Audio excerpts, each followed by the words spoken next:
There is a kind of strength people admire because they only see the outside of it. They see the person who is always prepared, the one who stays calm when something goes wrong, the one who does not ask for much, does not fall apart in public, and somehow always knows what needs to be done next.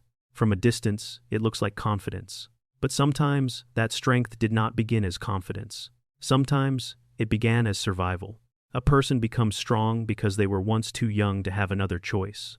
They learned to notice problems before anyone named them. They learned to handle things alone because help was not always safe, steady, or available. And years later, everyone calls them strong.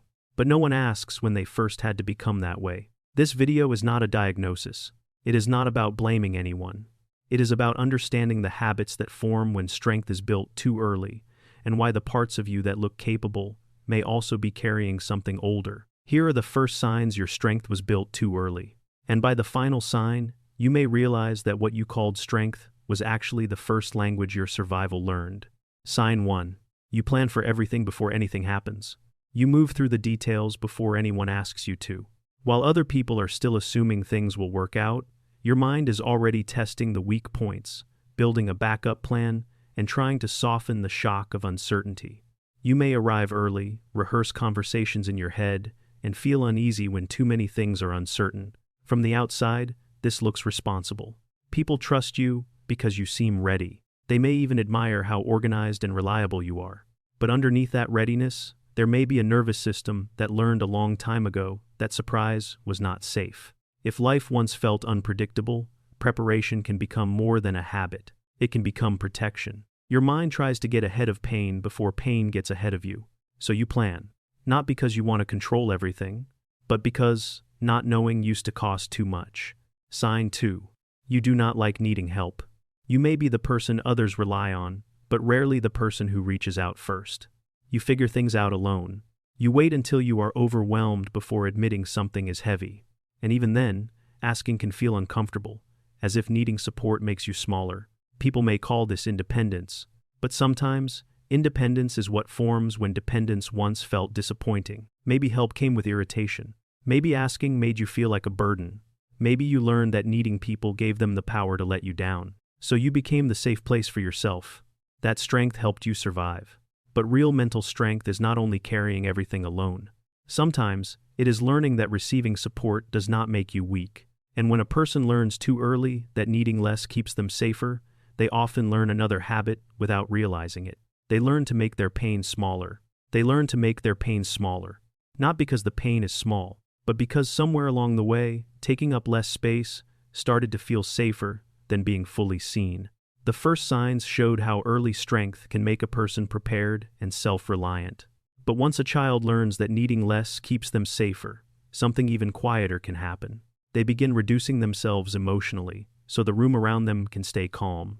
Sign 3. You minimize your own pain. You may explain your hurt away before anyone else even questions it. Other people had it worse. It was not that serious. I should be grateful.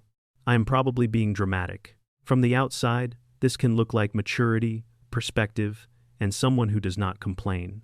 But sometimes, minimizing pain is not wisdom. Sometimes, it is an old habit of asking your feelings to leave quietly because you were never sure they would be welcomed. Maybe your sadness once made people uncomfortable. Maybe your anger was treated like disrespect. Maybe your hurt was ignored so often that you learned to ignore it first. So now, even when something wounds you, your first instinct is to shrink the wound before anyone else can dismiss it. But pain does not become less real because you learn to speak about it softly. Sign 4. You apologize for having needs. You say sorry before asking a simple question. Sorry for taking too long. Sorry for needing space. Sorry for not being able to handle everything with a smile. Sometimes, the apology comes out before you even know what you are apologizing for. People may call this polite, considerate, or low maintenance. But underneath, there may be a fear that your needs are already too much before anyone has said a word. When strength is built too early, needing something can feel dangerous. It can feel like you are interrupting someone's peace, or asking for more than you are allowed to receive. So you become careful. You make your needs small enough to pass through the room without upsetting anyone. But having needs is not a failure of strength. It is part of being human. Sign 5. You read the room before you relax.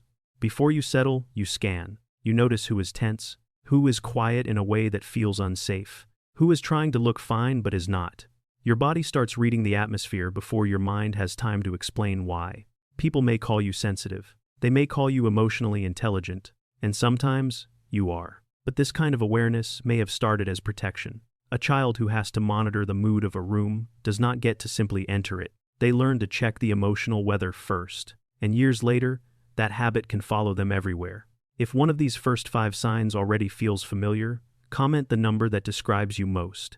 I want to know which one made you pause. But strength that begins too early does not only change how you act around other people, it also changes how you treat yourself when no one is watching. But strength that begins too early does not only change how you act around other people, it also changes how you treat yourself when no one is watching. First, early strength teaches a person to prepare, carry things alone, and make their pain quieter. Then it follows them into the private moments no one sees. The world may keep praising how well they function, even while something inside them is running out of air. Sign 6. You cannot rest without guilt. You may finish everything you promised to do and still feel uneasy when there is nothing left to fix. A quiet afternoon can feel suspicious. A free hour can feel like you are forgetting something important. You sit down, but your mind keeps searching for proof that you have earned the right to stop. From the outside, this looks disciplined and productive. But sometimes, the inability to rest comes from a place much older than ambition. Maybe you were praised most when you were useful. Maybe calm only existed after everything was handled. Maybe doing became the safest way to feel valuable. So even now, rest does not feel like recovery. It feels like risk. But your worth is not measured by how exhausted you are willing to become. Sign 7. You deflect praise instead of receiving it. Someone tells you that you did well, and something in you moves away from the compliment before it can land. You say it was nothing. You say anyone could have done it. You say you just got lucky. People may call this humility, but sometimes praise feels uncomfortable because it touches the old fear that your value depends on performance. If approval once came only when you were impressive, helpful, quiet, or easy to manage, then being seen can feel unsafe. Because if people can approve of you today, they can take that approval away tomorrow. So you step out of the spotlight before it becomes a place you might lose. But receiving good words is not arrogance. Sometimes, it is the practice of letting yourself exist without shrinking. Sign 8. You feel responsible for everyone's mood. This is different from simply reading the room. Earlier, the pattern was about noticing the emotional weather. Here, it goes further. You begin to feel like it is your job to change it.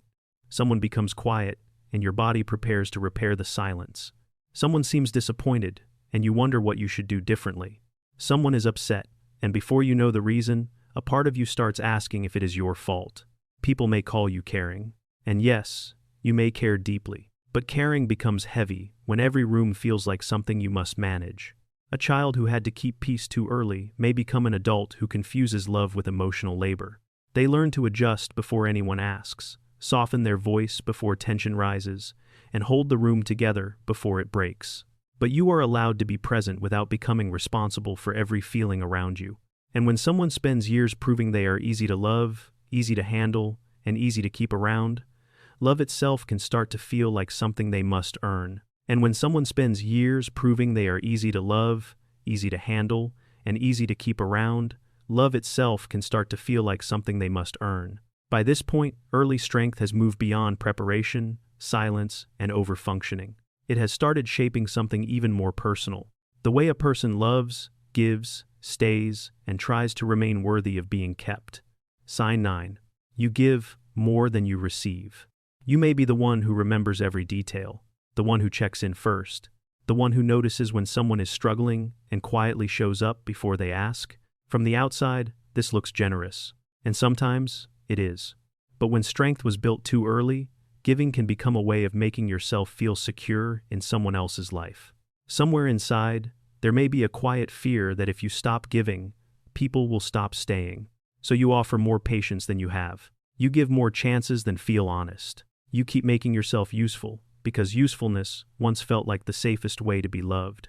The painful part is that people may admire how much you give without asking who taught you to disappear inside that giving. Real love should not require you to keep proving your value through exhaustion. Sign 10. You say yes when your body already says no. This is not the same as being kind. Kindness has choice inside it. This kind of yes often comes from fear. You feel the refusal in your chest before the word ever reaches your mouth. You know you are tired. You know you do not want to go. You know you need time, space, or honesty. But the thought of disappointing someone feels heavier than disappointing yourself. So you agree. You smile. You make it sound easy. And later, you feel the quiet resentment of having abandoned yourself again. People may call you flexible, easygoing, or thoughtful. But sometimes, always being easy is not peace. It is self-protection, wearing the language of politeness. A child who learned that disagreement could threaten closeness may become an adult who treats every no like a risk. But your no does not make you cruel. It tells the truth about where your limits begin. And after years of being strong for everyone else, one final sign begins to appear. You start realizing that survival is not the same as being free. You start realizing that survival is not the same as being free. By now, the pattern has shown itself in preparation, self-reliance, shrinking, overfunctioning, overgiving, and the fear of disappointing others. But the final sign is different. It is the moment you begin to separate who you are from what you had to become. Sign 11. You are learning to stop surviving your own life. This may be the quietest sign, because it does not always look dramatic. You may not suddenly quit everything. You may not cut everyone off. You may not become a different person overnight. At first, it shows up in small moments. The pause before yes. The strange courage of letting someone be disappointed. The unfamiliar relief of receiving help without apologizing for needing it. The first time you rest before your body is completely empty. You start telling the truth about what hurts, without first proving that your pain is allowed. To other people, this may look like you are changing. But what is really happening is that you are no longer letting an old survival system make every decision. When you look back, all of it once made sense. The planning, the self-reliance, the shrinking, the overgiving, the emotional responsibility. None of it came from nowhere. Those patterns were not flaws. They were solutions created by a younger version of you who was trying to stay safe, loved, and accepted. But a solution can become a cage when life changes, and the pattern never does. Real mental strength is not pretending those habits never helped you. It is recognizing when they are no longer the only way to live. You do not have to earn love by being useful. You do not have to prove your worth by being exhausted. You do not have to make your needs tiny so other people can stay comfortable. You were not weak. You were adapting. And now, you are allowed to choose. If this video gave language to something you have carried quietly for years, comment which sign stayed with you the most. Was it planning for everything, minimizing your pain, feeling responsible for everyone's mood, or realizing that survival is not the same as freedom? Subscribe to Awaken Psychology for more videos about mental strength, hidden psychology, self-awareness, and the parts of your mind that are waiting to be awakened.